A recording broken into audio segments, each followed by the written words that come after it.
MBBS admission 2022। जी हाँ, counselling शुरू हो चुकी है।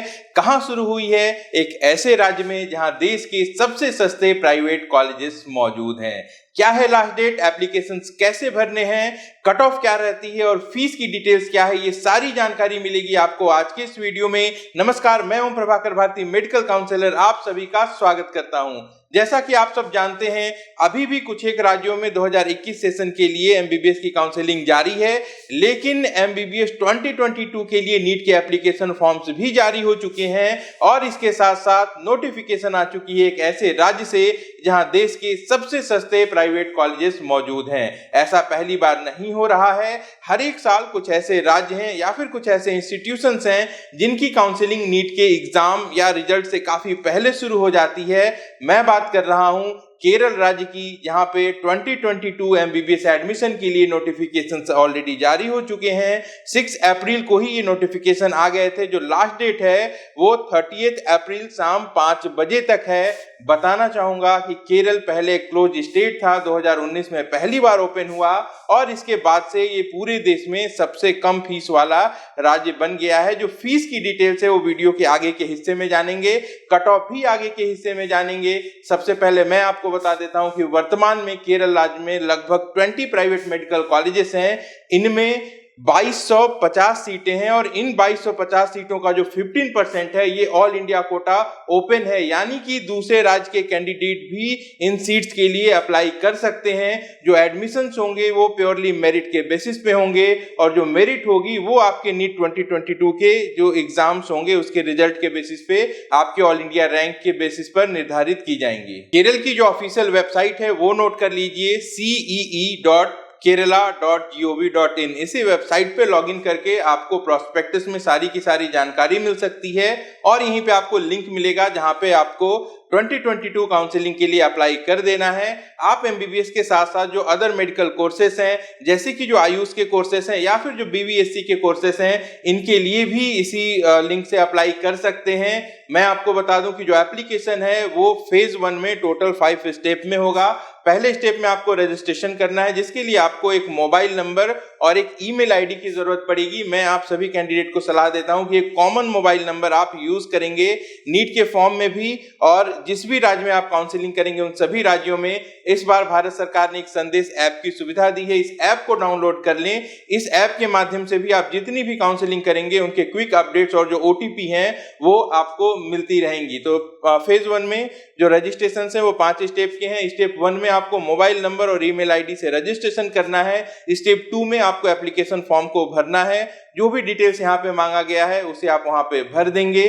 स्टेप 3 में आपको एप्लीकेशन की जो फीस है 500 रुपीज जनरल कैटेगरी के लिए फीस है वो पे कर देनी है। स्टेप 4 में आपको अपने फोटोग्राफ, सिग्नेचर और सर्टिफिकेट्स अपलोड करने हैं। स्टेप 5 में आपको एक्नॉलेजमेंट प्रिंट कर लेनी है। इसके बाद आप नीट का एग्जाम देंगे और रिजल्ट के बाद एक बार फिर से आपको लॉगिन करके वहां पे अपने नीट की डिटेल सबमिट करने होते हैं, जैसे कि आपकी एप्लीकेशन आईडी और जो आपका रैंक होगा वो आपको उस समय सबमिट करना होगा। इसके बाद जो फर्दर नोटिफिकेशंस आएंगे काउंसलिंग से रिलेटेड, तब आप चॉइस फिलिंग कर पाएंगे। एक बात ध्यान रखेंगे कि अगर आप दूसरे राज्य से बिलोंग करते हैं तो यहाँ पे आपके लिए जो कैटेगरी है वो नॉन केरलाइट 2 आपको सेलेक्ट करना है। जैसे ही आप NK2 कैटेगरी सेलेक्ट करते हैं वहां पर आपसे नेटिविटी प्रूफ की डिमांड की जाती है। नेटिविटी प्रूफ का मतलब है कि आप कहाँ पे रहते हैं, वहां पे उसको आपको अपलोड करना है। तो जनरली लोग यहाँ पे आधार कार्ड अपलोड कर देते हैं और वो बार बार रिजेक्ट हो जाता है। आपको नेटिविटी प्रूफ में अपने 12th के सर्टिफिकेट या एटलीस्ट मार्कशीट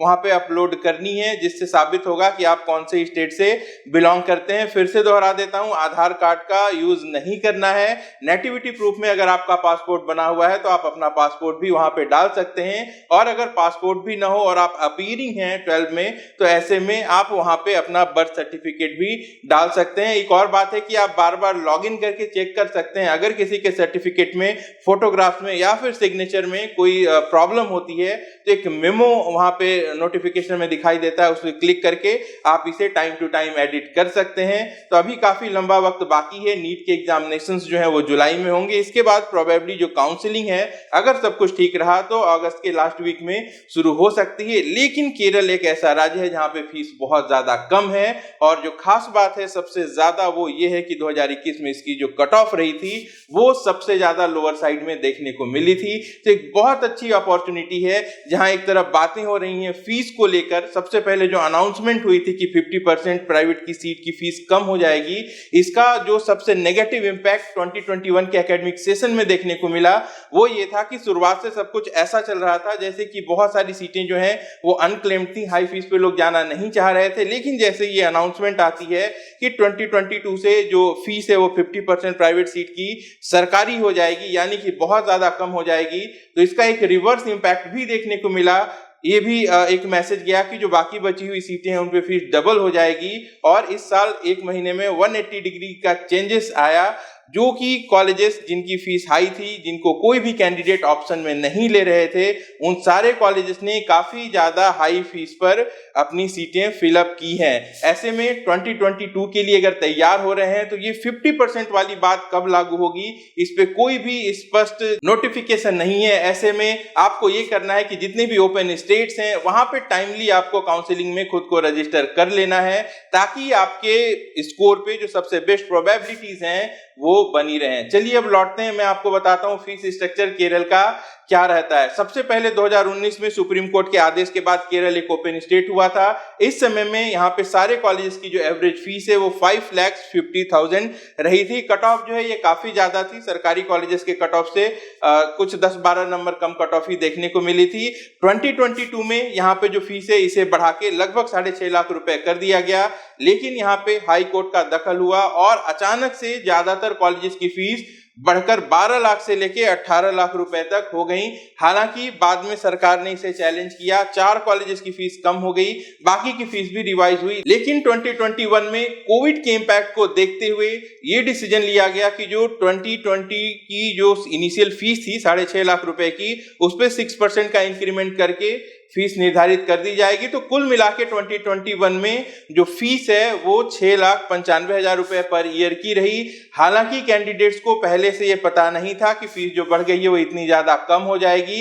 इसके साथ साथ जो फॉर्म्स हैं वो बहुत ज्यादा पहले निकलते हैं, तो कई सारे कैंडिडेट ऐसे होते हैं जिनको जानकारी ही नहीं मिल पाती कि काउंसलिंग एग्जाम से पहले भी शुरू हो सकती है, वो छूट जाते हैं। ऐसे में जो इम्पैक्ट है वो कट ऑफ पे देखने को मिला। जो कट ऑफ है वो 2021 के एकेडमिक सेशन में राउंड 1 में 549 रही थी, वहीं राउंड 2 में ये 526 चली गई थी। 7 लाख पर ईयर की फीस थी, यानी कि अगर 5 साल की फीस में हॉस्टल के चार्जेस भी जोड़ दें तो 35 से 40 लाख रुपए में कई सारे ऐसे कैंडिडेट हैं जिन्हें कि 2021 में एडमिशन मिला है और वो देश के कुछ अच्छे इंस्टीट्यूशन से एमबीबीएस की पढ़ाई कर रहे हैं। हालांकि इस बात की पूरी संभावना है कि 2022 एकेडमिक सेशन के लिए जो फीस है ये रिवाइज हो जाएगी। मिनिमम 10% तक ये फीस बढ़ सकती है, लेकिन अगर 20% भी बढ़ जाती है तो ऐसे में जो फीस है वो दूसरे स्टेट के कंपैरिजन में काफी ज्यादा अफोर्डेबल देखने को मिलेगी। तो आप सबको सलाह दी जाती है कि अगर आप एस्पिरेंट है 2022 के लिए तो केरल के फॉर्म को जरूर फिलअप कर देंगे। नए हैं हमारे चैनल पर तो इसे सब्सक्राइब कर लें, हम टाइम टू टाइम आपको अपडेट देते रहते हैं। काउंसलिंग के बारे में बारीक जानकारियां दी जाती हैं। यहाँ पे हमारा टेलीग्राम चैनल है, इसे भी सब्सक्राइब कर लें, क्योंकि काउंसलिंग ही सबसे सटीक तरीका है एडमिशन का। जितने भी ओपन स्टेट हैं, अगर आप वहां पे अपने आप को एलिजिबल रखते हैं तो आप अपने नीट के स्कोर पर सबसे बेस्ट कॉलेज तक पहुंच सकते हैं। हमारे कॉन्टेक्ट डिटेल्स इस वीडियो के डिस्क्रिप्शन में मौजूद हैं। कोई भी क्वेरी हो तो आप कमेंट में पूछ सकते हैं। अपना और अपनों का अच्छे से ख्याल रखिए। मैं जल्द मिलता हूं। नमस्कार, जय हिंद।